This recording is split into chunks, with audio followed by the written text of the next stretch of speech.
turma, tudo bem com vocês? Aqui é a professora Raine. Na aula de História de hoje, da semana 22, nós vamos discutir sobre Guerra Fria. Mas antes, eu sempre inicio com o assunto, mas eu achei bem interessante essa frase que eu queria convidar vocês a uma reflexão. Faça o teu melhor na condição que você tem, enquanto você não tem condições melhores para fazer melhor ainda. Às vezes a gente sempre espera por condições ideais para se fazer as coisas, a melhor condição para fazer atividade. Não fazer atividade porque eu quero fazer com a caneta colorida, não fazer atividade por causa disso. Ou a gente vai postergando outras atividades, outras áreas da nossa vida, esperando condições melhores. Mas eu queria convidar vocês a fazer o melhor com o que você tem, dentro das condições que você tem, que eu tenho certeza que os bons resultados vão vir para vocês. Então, vamos iniciar nosso assunto. O nosso conteúdo vai ser sobre Guerra Fria. A Guerra Fria ela tem início ao fim da Segunda Guerra Mundial e foi um conflito político e ideológico entre as duas grandes superpotências após o fim da Segunda Guerra Mundial, que foi os Estados Unidos e a União Soviética. As potências europeias após a Segunda Guerra tinham perdido totalmente o prestígio, que elas tinham anteriormente e no seu lugar entrou essas duas grandes potências. Os Estados Unidos já era bem uma potência ascendente, se reafirmou como uma super grande potência, e do outro lado nós tínhamos também a União Soviética. E cada uma delas disputavam maior zona de influência dos seus ideais. Os Estados Unidos, a economia capitalista e o ideal capitalista, e a União Soviética, o socialismo, seus ideais socialistas. E aqui a gente tem o finzinho da guerra, que em 1945, os Estados Unidos, ao final da guerra é quando os Estados Unidos lançam as bombas sobre Hiroshima e Nagasaki, e em setembro o Japão assina a rendição incondicional, e em 1949 a União Soviética cria suas próprias bombas nucleares. E aqui é uma das coisas que mais permeia a Guerra Fria. O medo que as pessoas tinham naquela época, até vocês podem perguntar a seus avós, tios, que existia um grande medo, que existisse uma grande guerra nuclear e que o mundo acabasse com isso. Teve vários filmes, teorias possíveis, desenhos também, falando sobre a Guerra Fria e essa possibilidade de extinção da humanidade através da guerra. Essa disputa nuclear, podia levar à destruição de ambos os países. Ela era bem real, bem palpável, era um medo que existia mesmo entre a população. E entre os governos, criação de bunkers, que é porões subterrâneos que aguentariam o impacto de uma bomba nuclear. Você tem filmes falando sobre isso. Você tem também histórias verídicas e reais, que foi a crise do míssil em Cuba, em 1959, quando Cuba se tornou socialista, e a União Soviética pediu para instalar bases militares em Cuba. Cuba no quintal dos Estados Unidos, podemos dizer. E isso fez com que os Estados Unidos tivessem muito receio sobre essa relação das bases militares do seu inimigo ali tão perto do seu território. Isso levou a uma crise e quase mesmo a uma guerra nuclear. Então existia esse medo, ele era real, ele era palpável de uma guerra nuclear. Lembrando que a União Soviética e os Estados Unidos lutaram juntos na Segunda Guerra Mundial como aliados, juntamente com a Inglaterra e a França. Não existia essa acirrada disputa ideológica. Claro, existia antes da Primeira Guerra, mas isso se acirrou muito devido a um fator que eu vou falar com vocês mais à frente. Mas as diversas conferências que eles tiveram durante a Segunda Guerra e logo após a Segunda Guerra não demonstravam esse profundo temor, esse profundo medo que as duas grandes potências tinham uma da outra. Na Conferência de Teherã, que foi realizada no Irã em 1943, foi uma conferência de cooperação e atuação conjunta na guerra.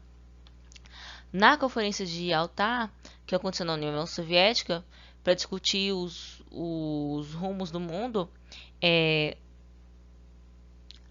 conseguiu a União Soviética ainda aumentar sua zona de influência e a anexação de países bálticos que ela conseguiu conquistar, né, durante o período da Segunda Guerra, que ela expulsou os nazistas daqueles países que tinham conquistado. Então, a União Soviética ganhou o direito de aumentar sua influência naqueles países do leste europeu, como a Tchecoslováquia, a Hungria, a Romênia e a Bulgária, que foram libertados do domínio nazista graças à ajuda das tropas soviéticas.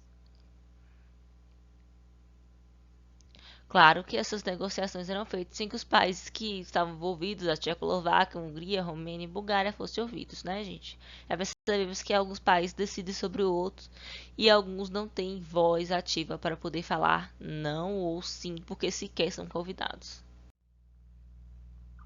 Na Conferência de Potsdam aconteceu quando na Alemanha, com a ocupação da Alemanha, e ela dividiu a Alemanha em 4 zonas de ocupação.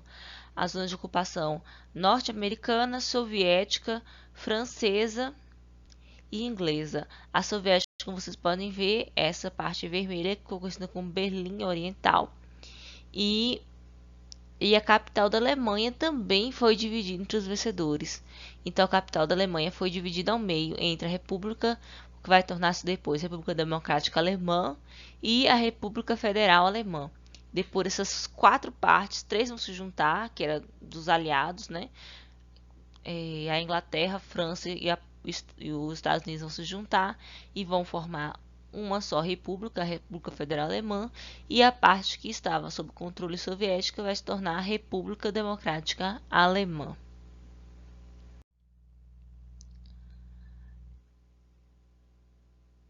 Então, como eu falei para vocês, a situação da Europa pós-guerra não era muito boa, né? Foi a destruição tanto material, dos bens materiais, destruição, devastação de cidades, da cidade, da produção industrial e de tudo, e destruição das vidas humanas também, que não poderia ser de forma alguma recuperada. Aí tem esse discurso de Winston Churchill que eu gosto bastante. O que é agora a Europa? Um monte de destroços, uma pilha de ossos, um terreno fértil para a peste e para o ódio. E nesse terreno fértil para a peste e para o ódio, nasceu uma coisa muito boa, que foi a Organização das Nações Unidas, a ONU, que foi criada em 4 de outubro de 1945, na Conferência de São Francisco, nos Estados Unidos. E, no caso, todos os países que buscaram a construção da ONU queriam a paz, a boa convivência, a convivência pacífica. E eles montaram a Carta das Nações Unidas, que foi assinada pelos 50 países que se reuniram ali naquela primeira conferência. De extrema importância até os dias atuais a atuação da ONU. Aqui em 1944, nós temos a primeira Assembleia Geral da ONU, em preto e branco, com as bandeiras dos países aos fundos. Alguns princípios básicos da ONU, né, eram e continuam a ser manutenção da paz e da segurança internacional, relações amistosas entre as nações, cooperação internacional para resolver os problemas, promover respeito aos direitos humanos. E a sede da ONU ainda hoje é Nova York.